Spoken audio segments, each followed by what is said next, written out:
नमस्कार प्यारे बच्चों, सभी का स्वागत है बीएससी प्रो क्लासेज में। और प्यारे बच्चों, कुछ इंटरनेट इशू था शायद, क्या ये आपकी जो क्लास थी वो भी लाइव आने के बाद ऑटोमेटिक बंद हो रही थी। ठीक है, मैंने देखा चलो रिकॉर्ड कर देते हैं वीडियो। ठीक है, ये आपके पास मिल जाएगी अभी 9-10 बजे टाइम पे, किसी भी टाइम पे अपलोड हो सकती है, तो आपको रिकॉर्डेड लेक्चर देख लेना है आराम से। ठीक है, कोई भी ऐसी प्रॉब्लम आती है तो क्लास आपकी छूटेगी नहीं, क्लास आपकी रहेगी। ठीक है प्यारे बच्चों, तो सभी प्यारे बच्चों को गुड मॉर्निंग। और आज का जो लेक्चर है उसमें हम स्टार्ट करने वाले थे रियल एनालिसिस। ठीक है, और रियल एनालिसिस एक ऐसी बुक है जिसको पढ़ने में आपको सबसे ज्यादा मजा आने वाला है। तो फटाफट से अपनी नोटबुक उठाइए और नोट करना स्टार्ट करिए। ठीक है, तो प्यारे बच्चों, यहां पर हम सबसे ऊपर अपनी जो हेडिंग है वो डाल देते हैं। हमारी बुक का नाम है, नाम लिखो भैया सबसे पहले, पेपर जो आपका फर्स्ट है, real analysis. Real analysis, real analysis हमारा पेपर का नाम है। अब एक यहां पे बात आती है कि सबसे पहले जो हम टॉपिक पढ़ेंगे इसके अंदर, वो यूनिट नंबर जो सेकंड हमारी है उसको स्टार्ट करेंगे, सीक्वेंस को, अनुक्रम को। लेकिन उस अनुक्रम को स्टार्ट करने से पहले हम बात करेंगे रियल एनालिसिस के ऊपर। वास्तविक जो विश्लेषण है, आप इसका हिंदी मीनिंग अगर समझो तो इसका मतलब होता है वास्तविक विश्लेषण। वास्तविक विश्लेषण, यह होता है इसका ओरिजिनल मीनिंग रियल एनालिसिस का। ठीक है, अब यहां पे एक सिंपल सी बात है, वही वर्ड तो क्या है, रियल एनालिसिस। रियल का मतलब क्या है, वास्तविक, और एनालिसिस का मतलब है विश्लेषण करना, यानी कि रियल नंबर्स का हम एनालिसिस करेंगे तो उसे कहते हैं हम रियल एनालिसिस। लेकिन पहले तो आपको थोड़ा बहुत हमें क्या करना पड़ेगा, नंबर्स के बारे में बताना पड़ेगा। थोड़ा नंबर्स का जो ये जाल है उसको समझाना पड़ेगा कि नंबर क्या होते हैं और किस प्रकार हम नंबर्स की स्टडी करने वाले हैं रियल एनालिसिस के अंदर। पोस्टमार्टम करेंगे मान लो हर एक चीज का, बिल्कुल डीप में सीखते हुए चलेंगे। ठीक है, सिलेबस के बारे में कल मैंने आपको बता ही दिया था कि सिलेबस अपना क्या क्या रहेगा, और उस सिलेबस के अंदर सबसे पहले अपन जो यूनिट पढ़ेंगे वो कौन सी पढ़ेंगे, तो हम यहाँ पे यूनिट नंबर सेकंड ही पढ़ेंगे। लेकिन आपका सबसे पहला जो बेसिक टॉपिक रहेगा वो रहेगा आपका नंबर सिस्टम। नंबर सिस्टम,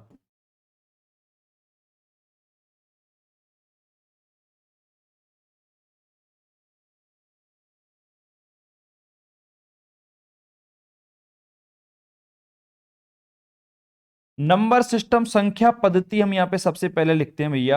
तो संख्या पद्धति के अंदर हम क्या पढ़ते हैं, छोटी छोटी क्लासों के अंदर हमने जो पढ़ा है, यानी कि प्राकृत संख्याओं के बारे में पढ़ा आपने, पूर्ण संख्याओं के बारे में पढ़ा, पूर्णांक संख्याओं के बारे में पढ़ा, परिमेय संख्या, अपरिमेय संख्या, वास्तविक संख्या। लेकिन अभी मैं आपसे पूछ लूं ना, अगर सपोज करो आप सारे बच्चे यहाँ पे ऑफलाइन में बैठे रहते, 100 बच्चे, 1000 बच्चे अपने पास में हैं, तो उनमें से अगर मैं किसी को भी उठा के पूछ लेता ना कि ये सारे जितने भी नंबर्स हैं कौन कौन से हैं, किस प्रकार डिनोट करते हैं, क्या उनके एग्जाम्पल हैं, तो 100 में से लगभग 90% बच्चों को नहीं आता कि कौन सा नंबर किससे डिनोट किया जाता है और उसकी वैल्यू क्या है, उसका सेट क्या है। ये ओरिजिनलिटी है। अब सपोज करो 100 बच्चों में से अगर मैं डायरेक्ट बिना बेसिक के समझाऊंगा तो उन 10 बच्चों को तो समझ में आ जाएगा, लेकिन बाकी के 90 बच्चे आउट ऑफ सिलेबस, वो बाहर हो जाएंगे। अब साफ सी बात है, जहां पर ज्यादा कंडीशन है, मतलब जैसे कि अब आपको बेसिक पढ़ाना पड़ेगा, क्योंकि 90% बच्चे बिना बेसिक के पढ़ रहे हैं, बिना बेसिक के, इसलिए उनको बेसिक से पढ़ाना पड़ेगा, फील करवाना पड़ेगा मैथमेटिक्स को कि पढ़ाएं कैसे, किस प्रकार पढ़ाना चाहिए। बात से क्लियर। तो अब यहाँ पे हम नंबर सिस्टम संख्या पद्धति को सबसे पहले स्टार्ट करते हैं। हेडिंग आप डाल लीजिए और सबसे पहले हम यहाँ पे लिखना चालू करते हैं भैया हमारा पहला टॉपिक।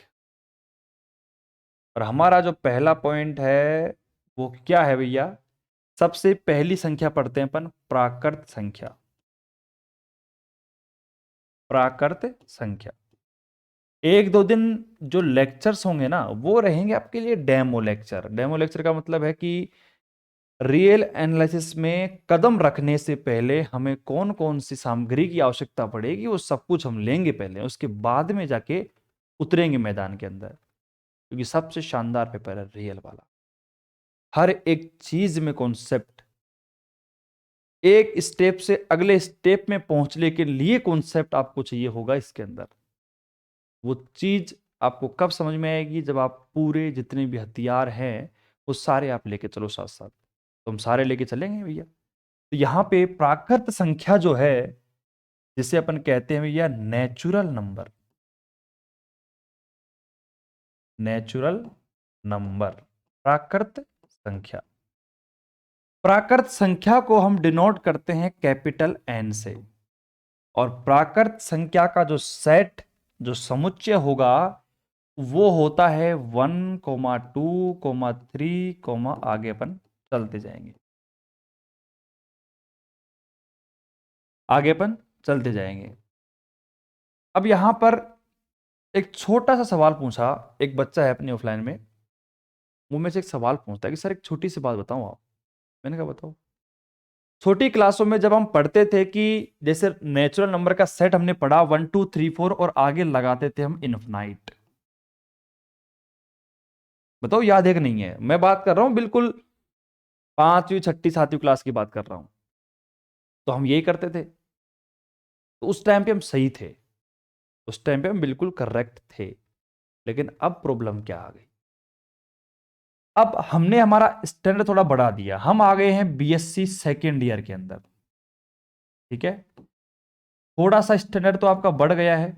बीएससी सेकेंड ईयर में आपने प्रवेश ले लिया है। मुझे पता है कि बीएससी फर्स्ट ईयर में आपने कुछ भी नहीं पढ़ा, क्योंकि कोरोना जो है भाई साहब उसने बेसिक जो है आपका खा गया। वो आपने फर्स्ट ईयर के अंदर सेट, समुच्चय, रिलेशन, फंक्शन के बारे में कुछ भी नहीं पढ़ा होगा, ये उम्मीद कर सकता हूं। क्योंकि आपने एग्जाम भी सही तरीके से नहीं दी है। अगर जिसने पढ़ा है तो अच्छी बात है, उसके लिए फायदा रहेगा, बहुत अच्छा रहेगा। तो अब सवाल ये है कि यहां पर इन्फिनाइट लिखें या ना लिखें। अब बच्चे कंफ्यूज हैं कि यार ये सर कह क्या रहे हैं। हमने तो बचपन में यही पढ़ा है अभी तक कि भाई अगर सेट स्टार्ट होता है नेचुरल नंबर का 1, 2, 3, 4 तो आगे संख्याएं चलती ही जा रही हैं इन्फिनाइट की तरफ। बात क्लियर है ना? तो मैं यहां पे इसका सीधा सा जवाब देना चाहूंगा कि अगर मैं छोटी क्लासों की बात करूं, जैसे 9th है, 10th है, 11th 12th है, वहां तक आप ये काम कर सकते हो, ठीक है। लेकिन जैसे ही मैं फर्स्ट ईयर सेकेंड में थोड़ा जाता हूँ हायर एजुकेशन के अंदर, तो वहां पे मुझे ये लिखना थोड़ा सा ओड लगता है। करेक्ट है, वो सही है, लेकिन ओड क्यों लगता है? क्योंकि मैं ग्रेजुएशन में आने के बाद में सीख जाता हूं कि कुछ टर्म, जैसे कि मान लीजिए कि जैसे 1/0 वाली टर्म हो गई, ये होती है हमारे पास इन्फिनाइट होती है। जीरो की पावर में जीरो की बात करूं तो ये भी आपके पास में एक इन्फिनाइट टर्म होती है। 0/0 इन्फिनाइट। अब मैं इनको इन्फिनाइट क्यों लिख रहा हूं? क्योंकि इन्फिनाइट एक ऐसी टर्म है जिसको मैं लिख रहा हूं नॉट डिफाइंड टर्म, जिसको अपन हिंदी में कहेंगे एक ही वर्ड से अपरिभाषित। एक ऐसा वर्ड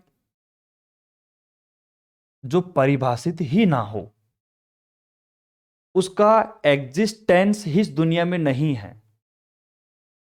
मतलब जिस चीज को हम नहीं समझा सकते ना, उसको हम इन्फिनाइट से शो कर देते हैं, अनंत। अब बात ऐसी है कि जब हम छोटी क्लास में पढ़ते थे तो नेचुरल नंबर का सेट n बराबर 1, 2, 3, 4, 5, 6, 7, 8, 9, 10 आगे बढ़ते जाओ, इन्फिनाइट तक चलते गए।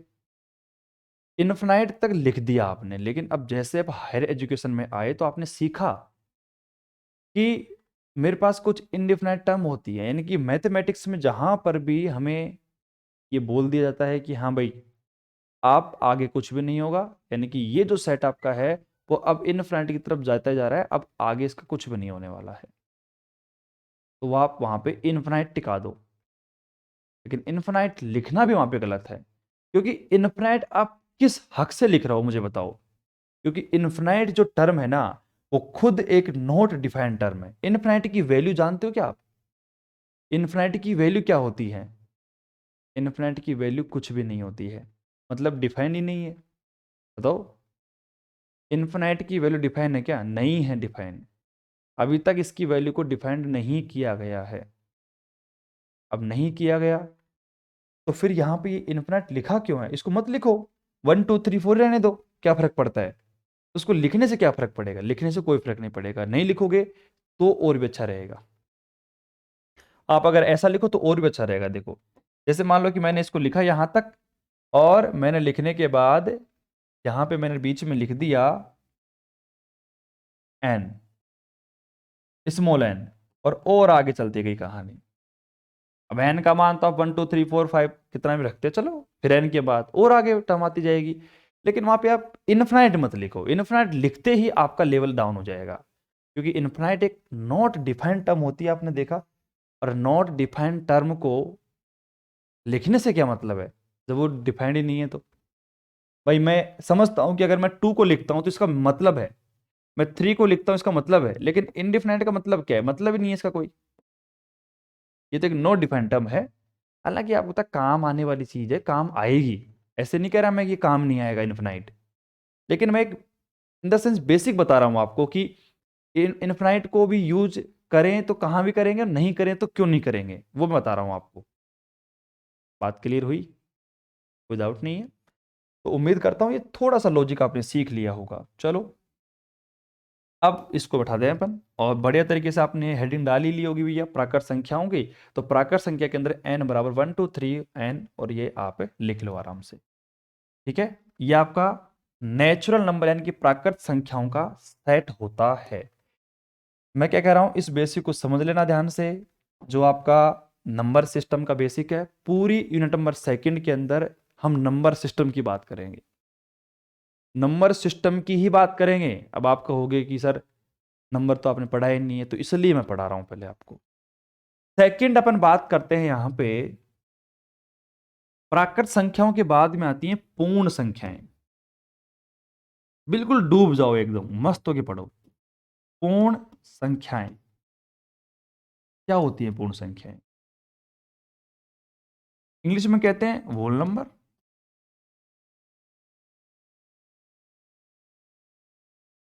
कुछ भी नहीं है भैया, जो आपका प्राकृत संख्या है उसमें मैंने क्या करा, केवल जीरो को ऐड कर दिया बस। आगे सेम डिट्टो सेट रहेगा, कंप्लीट समुच्चय आपका यही है। आगे तक वैल्यू चलती जा रही है। ऐसी संख्याएं जिसमें हमने जीरो को भी इंक्लूड कर लिया, वो सेट बन गया पूर्ण संख्याओं का। किसका बन गया भैया? पूर्ण संख्याओं का। चलो अच्छी बात है। उसके बाद फिर हम थोड़ा और आगे चले, नेचुरल नंबर हो गया, पूर्ण संख्या हमारे पास में हो गई, ठीक है। तीसरे नंबर की जो संख्या आती है यहीं पे लिख लेते हैं भैया। तीसरे नंबर की संख्या भैया, तीसरे नंबर की संख्या है पूर्णांक संख्या।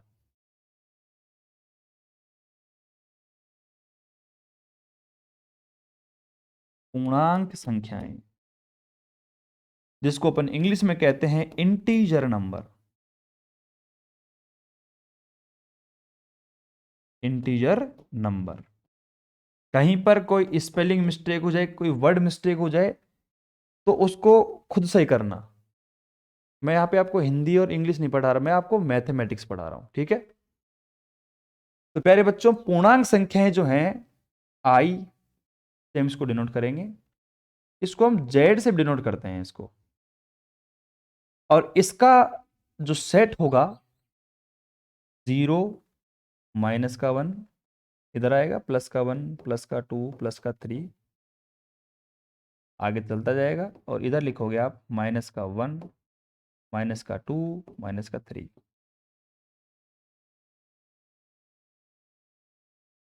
ये आपका हो गया पूर्णांक संख्याओं का सेट, इंटीजर नंबर का सेट।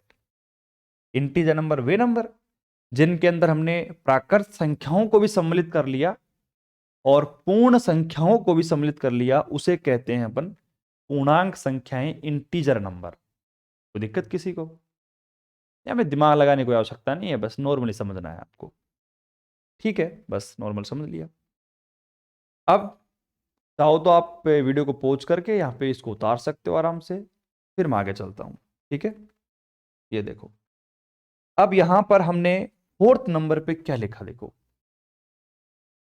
हमने यहाँ पे फोर्थ नंबर पे लिखा है भैया, पूर्ण संख्या होगी ना आपकी। अब सुनो, प्राकृत भी हो गई और पूर्णांक भी हो गई। अब लिखो आप परिमेय संख्या। परिमेय संख्या जिसको अपन इंग्लिश में कहते हैं रेशनल नंबर।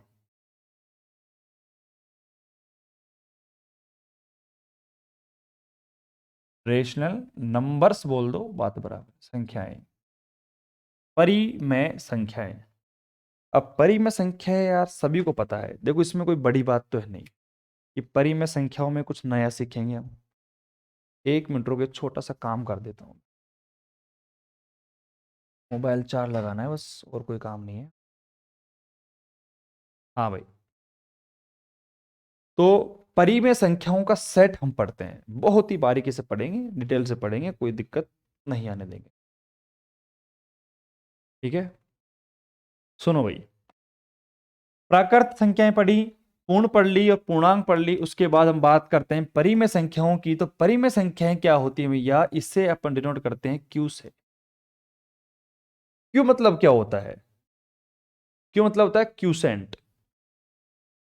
क्यूसेंट बोलना ना, क्यूसेंट मतलब भाज्य। किसी में भाग देते हैं ना अपन, 10 में 2 का डिवाइड करा तो 2 क्या है, भाज्य है, क्यूसेंट है। तो वहीं से ये क्यू निकल के आया है, और यहां पे इसको शो करते हैं अपन पी अपॉन क्यू से, जहां पे क्यू नॉट डिफाइंड। क्यू जो है वो जीरो नहीं होना चाहिए, क्योंकि जैसे जीरो बन गया 1 अपॉन में जीरो क्या बन जाएगा आपका, इनफिनाइट, यानी कि नॉट डिफाइंड टर्म बन जाएगी। ठीक है, एग्जाम्पल के तौर पर वही आपका सीधा सा फंडा है, इसमें क्या है, 1 अपॉन में 2, 1 अपॉन में 5, ये आपका एग्जाम्पल हो गया।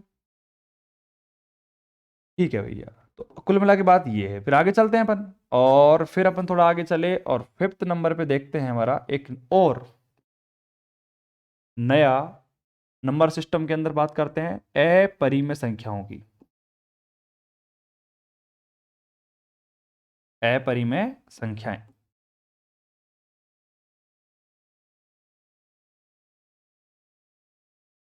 यानी कि आप कह सकते हो इरेशनल नंबर।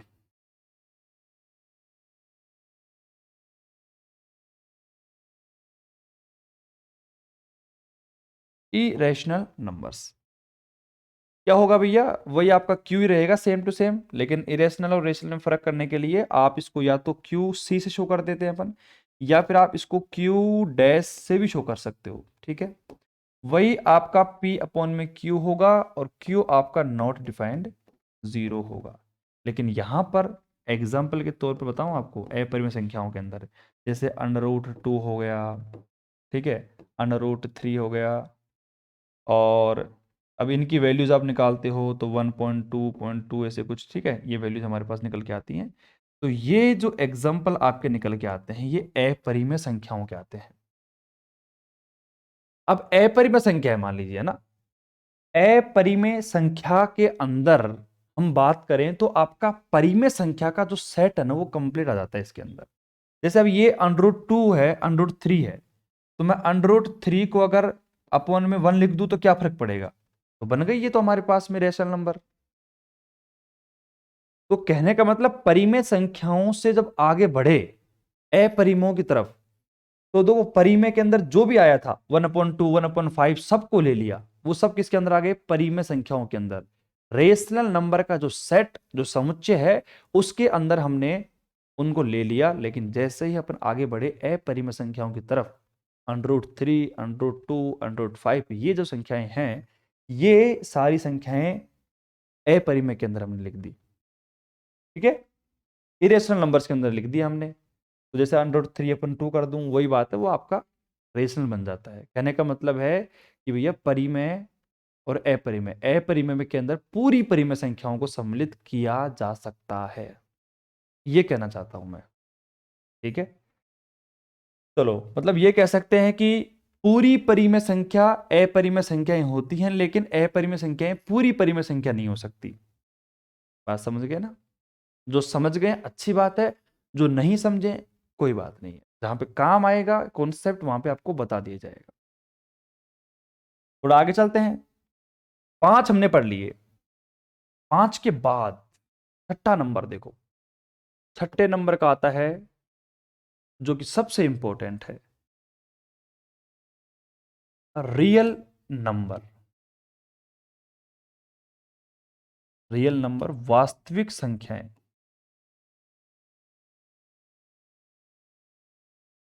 वास्तविक संख्याएं,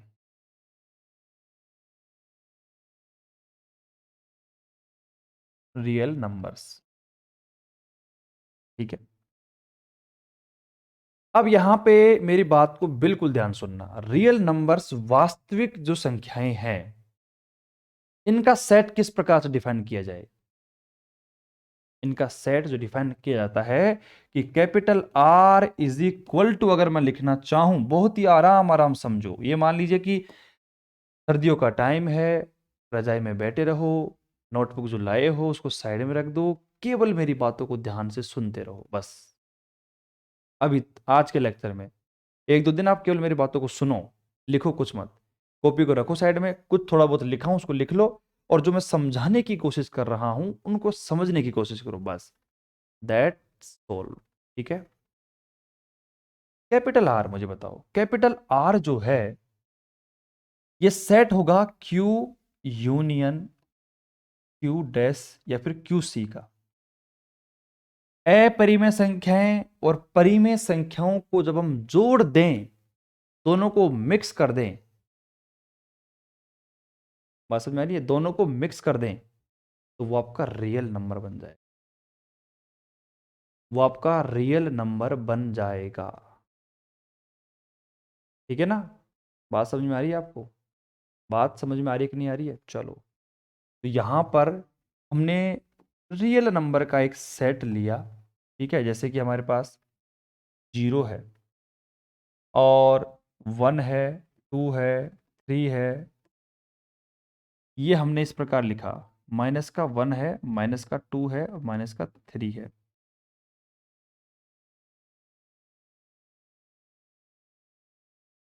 तो ये आपका रियल नंबर का सेट बन गया, सेट ऑफ रियल नंबर्स। क्योंकि हमने क्या कहा था कि परिमेय संख्याएं जो है ना और अपरिमेय संख्याएं हैं, और जो परिमेय और अपरिमेय हैं उन दोनों के अंदर पीछे की जो संख्याएं पड़ी थी, प्राकृत, पूर्ण संख्याएं और पूर्णांक संख्याएं, वो तीनों ऑटोमेटिक आ गई। कहने का मतलब क्या है कि जो कवर करती हैं चीजें, जो चीजें कवर करती हैं वो दोनों उन पीछे करती हैं, और ये जो अकेली आपकी रियल एनालिसिस है वो कंप्लीट प्राकृत संख्याएं, पूर्ण संख्याएं, पूर्णांक संख्याएं, परिमेय और अपरिमेय, पांचों को अपने अंदर समेट के रखती है। कौन? अकेली रियल नंबर, अकेले रियल नंबर, जो कि सबसे इंपॉर्टेंट है। हम इस बुक के अंदर रियल नंबर्स के ऊपर बात करेंगे, कंप्लीट जो स्टडी करेंगे रियल नंबर्स के ऊपर करेंगे, कंप्लीट A to Z। हर एक कॉन्सेप्ट रियल नंबर्स के ऊपर होगा, हर एक थ्योरम जो होगी वो रियल नंबर्स के ऊपर होगी यहां पे, ठीक है। तो इसलिए हमें यहाँ पे रियल नंबर के सेट के बारे में नॉलेज होनी चाहिए पहले, कि रियल नंबर का सेट बना किससे है आखिरकार। क्योंकि जब थ्योरम्स में लैंग्वेज को यूज किया जाएगा तो आपसे बोला जाएगा कि ये नेचुरल नंबर का सेट है या फिर रियल का है, या फिर आपका क्यू का है या क्यू डैश का है, आई का है, जेड का है, इनका। बात क्लियर? ठीक है। अब यहां पे मेरी बात ध्यान सुनना, एक छोटा सा कॉन्सेप्ट आपको मैं और बताता हूं। कि वास्तविकता में रियल नंबर को जो है ना इस प्रकार शो करते हैं लाइन के माध्यम से। देखो कैसे, ये आपकी लाइन है, 1 2 3 4 5 6 7 8 9 10, एक बड़ा डंडा, 1 2 3 4 5 6 7 8 9 10। वैसे ही यहां पे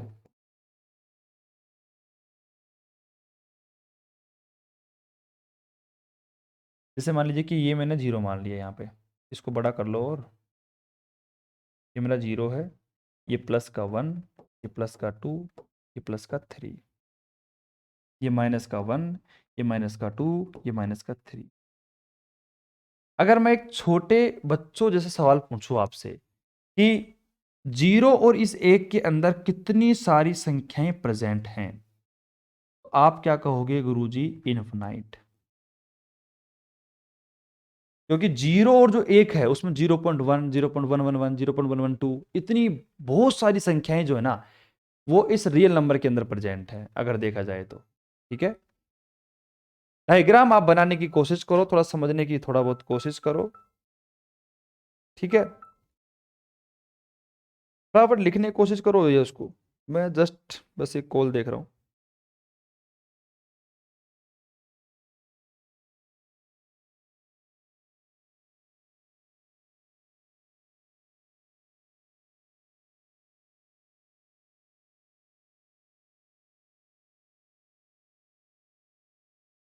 हाँ भाई, तो मैंने क्या कहा कि रियल नंबर को अपन शो करते हैं ना वो इस प्रकार सेट से शो करते हैं। देख लो आप, इस प्रकार से शो करते हैं। ये आपकी एक लाइन रहेगी, इस लाइन में 0 +1 +2 +3, और आप पूरी देखो 0 से लेकर 1, 1 से लेकर 2, इन सभी के बीच में इनफिनाइट नंबर प्रेजेंट है। कहने का मतलब ब्रह्मांड में जितनी भी संख्याएं ना, कंप्लीट संख्याएं, जितने भी नंबर्स हैं, सब रियल नंबर के अंदर आ जाते हैं। चाहे कोई सा भी नंबर हो, आप किसी भी नंबर की बात करो ना तो वो आपके रियल नंबर के अंदर आ जाएगा। आपने अगर थोड़ा बहुत नोट किया हो तो जैसे कोई प्रोडक्ट परचेज करते हो आप, उस प्रोडक्ट के पीछे एक बार कोड बना होता है। ठीक है, जैसे मैं कोई प्रोडक्ट देख रहा हूं उसके पीछे बार कोड, जैसे कोई प्रोडक्ट लिया उसके डिब्बे के ऊपर एक बार कोड बना रहता है। चिप्स आपने ली होंगी, बिस्किट आपने ली होंगी, तो उनके पीछे एक बार कोड बना होता है लाइनों के माध्यम से। लाइन लाइन करके एक बार कोड रहता है। वो क्या होता है? वो उस प्रोडक्ट का एक यूनिक नंबर होता है। और आपको पता है रियल नंबर्स में नंबरों की कोई कमी नहीं है, भरी पड़ी है संख्याएं। तो उस नंबर को उस पर्टिकुलर प्रोडक्ट के लिए प्रोवाइड करवाया जाता है कि हाँ भाई ये नंबर जो होगा इस प्रोडक्ट के लिए होगा। वो प्रोडक्ट रियल नंबर के द्वारा शो किया जाता है। देखी नहीं क्या आपने लाइनें यार? बहुत सारी लाइनें शो करते हैं अपन किसी प्रोडक्ट के पीछे, तो वो होता है बार कोड। और वो बार कोड इसी रियल नंबर से मिलकर बना होता है। उनके अंदर क्या होता है कि छिपी रहती हैं अंदर बहुत सारी छोटी छोटी छोटी छोटी संख्याएं जो है ना वो छिपी रहती हैं उसके अंदर। और उसको क्या करते हैं, एक छोटी सी मशीन आती है, वो करते हैं ना, स्कैन करते हैं, 2 दिन स्कैन बोलती है, बोला स्कैन हो गया, हाँ भाई प्रोडक्ट का पता चल गया, हाँ भाई ये प्रोडक्ट है अपना। वो बिल ऑटोमेटिक बना देता है भैया मशीन, क्योंकि उसने स्कैन कर लिया उस रियल नंबर को, उस रियल नंबर के पीछे। और जैसे अब आपका स्कैनर है, क्यूआर कोड है, क्यूआर कोड है जो आपने मतलब फोन पे, पेटीएम यूज करते हो, वो क्यूआर कोड का जो सिस्टम है वो भी यही सिस्टम है। उस क्यूआर के अंदर यूनिक रियल नंबर्स को छिपाया गया है, जो कि अपना मशीन जो है डिटेक्ट कर लेता है और वो पेमेंट कर देता है। पर्टिकुलर उस बंदे को पेमेंट क्यों करता है वो? क्योंकि उस पर्टिकुलर बंदे का एक रियल नंबर सेट कर रखा है उसने।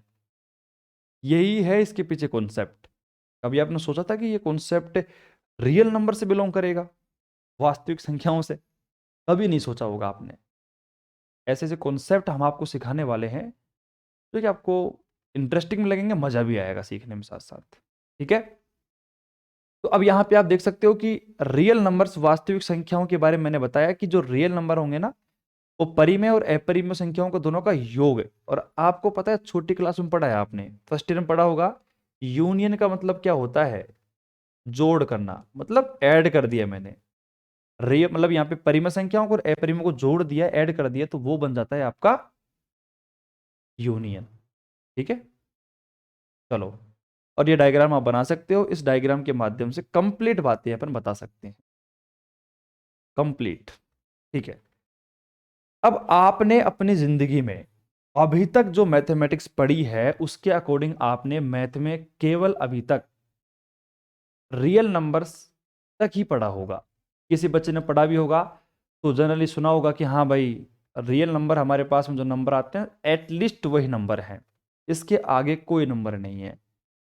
क्योंकि अभी आपने एक बात कही कि ब्रह्मांड में जितने भी शब्द हैं, शब्द नहीं संख्या, नंबर कहेंगे, वो सारे नंबर किस में आ गए? रियल नंबर के अंदर आ गए। तो फिर बचा क्या? लेकिन बच रहा है, अभी भी बच रहा है। और ये है आपके लिए एक नया कॉन्सेप्ट जो कि आपके बड़े भाई बहनों को आराम से चुप करवा सकता है। मतलब पता है, होना चाहिए आपको। जैसे ही आपसे वो पूछें तो आप उनको तुरंत जवाब दे सकते हो। तो 7वें नंबर का टॉपिक है अपना कॉम्प्लेक्स नंबर। जो बच्चा पढ़ने वाला होगा उसने इसका नाम सुना होगा कभी कभार, लेकिन जिसने नहीं पढ़ा है, मैं तो ये कहता हूं नहीं पढ़ा तो अच्छा रहा, नहीं पढ़ा कोई दिक्कत नहीं है। अब मस्त तरीके से सीखो, क्या फर्क पड़ता है, ग्रुप पर में सीखेंगे आराम से। कॉम्प्लेक्स नंबर क्या होता है? सम्मिश्र संख्या की मैं बात करूं, इसको हिंदी में कहते हैं अपन सम्मिश्र संख्या। ठीक है, इसको कहेंगे अपन सम्मिश्र संख्या। अब सम्मिश्र संख्या मेरे पास में कॉम्प्लेक्स नंबर है, तो इसको शो करने का जो तरीका है कॉम्प्लेक्स नंबर को, इसको शो करते हैं अपन z is equal to a plus में आयोटा बी से शो करते हैं इसको। z बराबर ए प्लस में आयोटा बी। अब यहां पर मैं आपको बताऊं, ए जो है ना, ए ये शो करता है रियल पार्ट, और ये हमारे पास में है, ये शो करता है इमेजिनरी पार्ट। थोड़ा बहुत मैं आपको डिटेल में लेके चलता हूं। आपने एक काल्पनिक संख्या इमेजिनरी नंबर के बारे में सुना होगा, और वो कब सुना होगा? कि जैसे मान लीजिए कि हमारे पास में एक्स स्क्वायर माइनस का 1 बराबर 0 है, तो एक्स बराबर क्या हुआ? प्लस का 1, एक्स स्क्वायर बराबर, और एक्स बराबर आप अगर यहाँ पे स्क्वायर को उठाते हो तो यहाँ पे प्लस माइनस का 1 आ जाता है। यही पढ़ा है ना आपने? अब सुनना इंटरेस्ट वाली बात, आपका दिमाग थोड़ा सा चकराएगा लेकिन ध्यान सुनना। x प्लस का 1 बराबर अगर मैं 0 कर दूं तो एक्स स्क्वायर बराबर कितना हो जाएगा? माइनस का 1, और एक्स स्क्वायर को यहां पे उठाऊंगा तो प्लस माइनस का अंडर रूट में माइनस का 1 आ जाएगा। और अंडर रूट के अंदर अगर माइनस आ गया तो ये जो आपका नंबर है ये एक इमेजनरी नंबर है, एक काल्पनिक संख्या है। ये क्या भैया? ये काल्पनिक संख्या है। तो जब इमेजिनरी नंबर आ गया तो उसका क्या करें? तो फिर साइंटिस्टों ने क्या करा कि इसको एक पर्सनल सिंबल दे दिया। ये जो इमेजिनरी नंबर है इसको अपन शो करेंगे आयोटा से। शो करेंगे आयोटा से। तो आयोटा का मान अंडर रूट माइनस का 1 होता है। आयोटा स्क्वायर का मान क्या करोगे? माइनस का 1 हो जाएगा। देख लो। तो कुल मिला के बात यह कि आपकी पूरी कहानी जो है ये इस इमेजिनरी नंबर के ऊपर टिकी हुई है। इमेजिनरी नंबर आपका एक्स, और बना कैसे इमेजिनरी नंबर, क्यों बनाया है, ये आप देख सकते हो कि हर एक चीज का जो एक्सप्लेनेशन वो आपके सामने है। आपका दिमाग सोचेगा उससे पहले मैं आपको बता दूंगा कि आप पूछना क्या चाहते हो। ठीक है, ये क्वालिटी आपको देखने को मिलेगी। तो यहाँ पे एक्स स्क्वायर माइनस का 1 बराबर 0, एक्स स्क्वायर बराबर प्लस माइनस का 1। यहां पर क्या है कि अंडर रूट में माइनस आ रहा था तो उसको हमने आयोटा से डिफाइन कर दिया। आयोटा एक काल्पनिक संख्या है, ऐसी कोई संख्या एग्जिस्ट करती ही नहीं है। लेकिन अब अगर लिख दिया है आपने तो उसको कैसे न कैसे डिफाइन तो करना पड़ेगा ना। तो उसको हमने शो करा भैया कैसे? इससे शो कर दिया। क्लियर?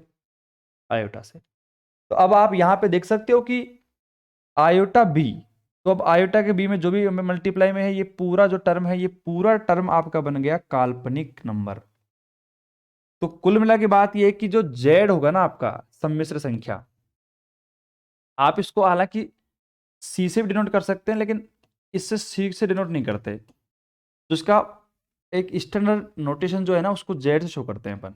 ठीक है, अब देखो इसको जेड से ही शो क्यों करते हैं? अब इसके पीछे कहानी तो क्या है कि साइंटिस्टों की कहानी, जैसे मैं हूं और मैंने कॉम्प्लेक्स नंबर के बारे में बताया नॉर्मली, तो मैंने कॉम्प्लेक्स नंबर को स्टार्टिंग में सी से डिनोट कर दिया, लेकिन ये कोई दूसरा साइंटिस्ट आया जिसने कि कॉम्प्लेक्स के बारे में और डीप से बता दिया और विथ प्रूफ के साथ में। तो उसने क्या कर दिया कि यार मैं तो सी से नहीं करूंगा, मैं तो जेड से करूंगा, तो जेड से कर दिया। तो इस लड़ाई के बीच में हम क्यों पड़े? हम हमारे कॉन्सेप्ट को सीख के आगे चल देते हैं, चलो। तो हमने इसको जेड से डिनोट कर दिया, ठीक है। अब यहां पे सीखने वाली बात यह है कि जेड के अंदर एक तो आएगा आपका रियल पार्ट, रियल पार्ट। अब रियल पार्ट से आपका मतलब क्या है कि जितनी भी रियल संख्याएं हमने पढ़ी है, रियल नंबर से, वो सारे इसके अंदर आ जाएंगे कंप्लीट। सोचो कि जेड के अंदर रियल नंबर कंप्लीट आ चुके हैं, लेकिन उसके साथ साथ में आयोटा बी मतलब और संख्याएं भी यहां पर ऐड की जाएंगी, मतलब काल्पनिक संख्याओं को यहां पे ऐड किया जाएगा। तो रियल नंबर सारे ब्रह्मांड में जितनी भी संख्याएं हैं उनको ऐड कर दिया, जो वास्तव में एग्जिस्ट करती हैं। जैसे 1 2 3 4, मैंने कहा भाई एक एक बंदा, दो बंदा, तीन बंदा, चार बंदा, इसका मतलब ये एग्जिस्ट करते हैं ना, करता है एग्जिस्ट। लेकिन मैंने कहा माइनस का एक बंदा, माइनस का दो बंदा, माइनस का चार बंदा, माइनस के चार कबूतर, माइनस के पांच कबूतर, उसका मतलब क्या है? कोई मतलब नहीं है ना, कोई सेंस ही नहीं निकल रहा उस चीज का। तो इसलिए माइनस जो है ना, अंडर रूट वाली टर्म एग्जिस्ट नहीं करती हैं, एग्जिस्ट नहीं करती हैं, तो हमने उसको आयोटा शो कर दिया। बस मैथमेटिक्स में पढ़ेंगे इसके बारे में कि हाँ भाई आयोटा से हमने इसको शो कर दिया है, ये वाली बात है, ठीक है। बाकी मेरे हिसाब से कोई दिक्कत नहीं है। तो जेड इक्वल टू हमारे पास पूरी कहानी आपके सामने है, देखो एकदम प्रॉपर वे में पढ़ा रहा हूं आपको मैं। तो अब आपके दिमाग में बात आई कि अच्छा, कि अब रियल नंबर तो इसके अंदर आ भी गया और आयोटा अलग से आ गया, तो ये रियल से भी बड़ा सेट बन गया, किसका? जेड का। अब इसको बहुत ही प्रॉपर वे में एक डायग्राम बनाते हैं अपन, है ना, और उस डायग्राम की सहायता से आपको समझाते हैं। आप कहोगे गुरुजी शानदार, मजा आ गया। अब देखना, एक डायग्राम बनाते हैं आपके लिए प्रॉपर। डायग्राम बनेगा एक नंबर, देखना, ये देखो आपके सामने डायग्राम पेश करते हैं, देखो, एक, दो, तीन, चार, पाँच, छः और ये सात। मुझे एक बात बताओ, सबसे पहले हमने कौन सी संख्या पढ़ी थी?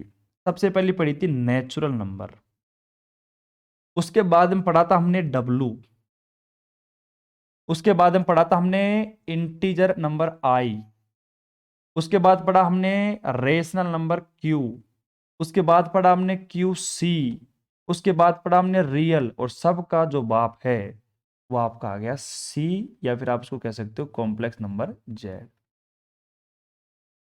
ये पूरी कहानी जो है ना अभी तक हमने पढ़ी, वो इसने बता दी कंप्लीट पूरी कहानी को। अब आप देख सकते हो कि डायग्राम कहना क्या चाहता है कि नेचुरल नंबर जो है ना, पूरी संख्या इसमें आ गई, इसकी संख्या इसमें आ गई, इसकी पूरी संख्या इसमें आ गई, और पूरी संख्याओं का जो सबसे बड़ा सेट है वो कहलाता है आपका कॉम्प्लेक्स नंबर है, जेड बराबर ए प्लस में आयोटा बी। इसके बारे में कंप्लीट थर्ड ईयर के अंदर एक बुक चलती है, कंप्लीट कॉम्प्लेक्स एनालिसिस के नाम से एक पूरी बुक चलती है। जैसे यहां पर रियल एनालिसिस है, मतलब यहां पर हम क्या करने वाले हैं, एक दो तीन चार पांच छह, यहां तक हम सेकेंड ईयर में स्टडी करेंगे, रियल नंबर्स तक, और पीछे के जितने भी टर्म्स हैं उन सभी की स्टडी करेंगे। यहां पर आयोटा का कोई काम नहीं है। लेकिन जैसे हम थर्ड ईयर में पहुंच जाएंगे तो हम मिलेंगे आपको वहां पे, और फिर हम पढ़ाएंगे आपको वहां पर कॉम्प्लेक्स नंबर, आयोटा के बारे में पढ़ाएंगे और कंप्लीट डिटेल से बात करेंगे। तो डायग्राम बना लीजिएगा। एक टर्म और लिखना चाहो आप, जैसे मान लीजिए कि हमारे पास नेचुरल नंबर है, वो सबसेट होता है किसका? डब्लू का। डब्लू सबसेट किसका हो गया? आई का। आई सबसेट क्यू का, क्यू सबसेट क्यू सी का, और क्यू सी सबसेट आर का, और आर सबसेट किसका हो गया? आपका सी का भैया, आपके कॉम्प्लेक्स नंबर का। तो इसको भी आप लिखना चाहो तो मैथमेटिक्स में काफी अच्छा इंपैक्ट है इस चीज का भी, आराम से लिख सकते हो। तो आज के लेक्चर में मैंने आपको केवल नंबर सिस्टम के बारे में बताया है, ठीक है। फ्री होके पढ़ो, कोई दिक्कत नहीं है यार। लाइव क्लास हो नहीं पाई यूट्यूब पे, कल आपकी होगी, कल तो संडे है यार, है ना, कल नहीं लेंगे, परसों के दिन होगी क्लास, मंडे को। अब तो अब क्या है कि क्लासेज आपकी प्रॉपर रहेंगी, कोई दिक्कत नहीं है मॉर्निंग में। तो अगर दिक्कत आ जाती है कभी वाईफाई में तो हम रिकॉर्ड कर लेंगे ना क्लास को, फिर डाल देंगे, बात तो बराबर है। क्लास तो आनी है आपकी, वो तो आएगी, 100% आएगी। तो अब आपने आज की इस क्लास में कंप्लीट नंबर सिस्टम के बारे में पढ़ा, तो इसके बारे में सोचो, थोड़ा सीखो कि इसको एन से शो करते हैं, ई से, एफ से, जो भी आपको नहीं आता है उसको सीख लो। बाकी कॉपी को साइड में रखे रहने दो और लिख के छोड़ दो। फटाफट से जितनी भी बातें हैं अगर आप नोट करना चाहते हो तो कर सकते हो। मैं यहाँ पे एक एक जो टर्म है उसको वापस से लिख देता हूँ। देखो, यहाँ तक वीडियो को पॉज करो, लिख लो, वीडियो को पॉज करो, लिख लो, वीडियो को पॉज करो, लिख लो, वीडियो को पॉज करो, लिख लो। ये वाला बता दिया ना, हाँ ये वाला बता दिया, और ये वाला भी बता दिया। और उसके बाद में अगला टर्म ये रहा। आराम से, बिल्कुल आराम आराम से बनाओ इस डायग्राम को भी, बहुत ही ज़्यादा इंपॉर्टेंट डायग्राम है ये। तो आज के लेक्चर में इतना ही पढ़ेंगे, ज़्यादा आपको गहराई में नहीं ले जाएंगे यार, अभी स्टार्टिंग है, अभी तो आपको बेसिक पढ़ाएंगे यार, बेसिक पढ़ाने के बाद हम गहराई में घुसेंगे। अरे आपके लेक्चर होंगे यार 2-2 घंटे के, 3-3 घंटे के मैराथन लेक्चर भी मैं लूंगा आपके, लेकिन समय आने दो, प्रॉपर टाइम आएगा तभी लेंगे, अभी नहीं लेंगे। ठीक है, तो आप यहाँ पे देख लो आराम से, कोई समस्या है तो बता सकते हो, बाकी मेरे हिसाब से कोई समस्या किसी को नहीं होगी। चलो, आज के लिए इतना ही, और अब मिलते हैं कल के लेक्चर में। एप्लीकेशन के ऊपर भी लेक्चर आ जाएगा आपके पास, और सभी जगह ये लेक्चर आपको देखने को मिल जाएगा।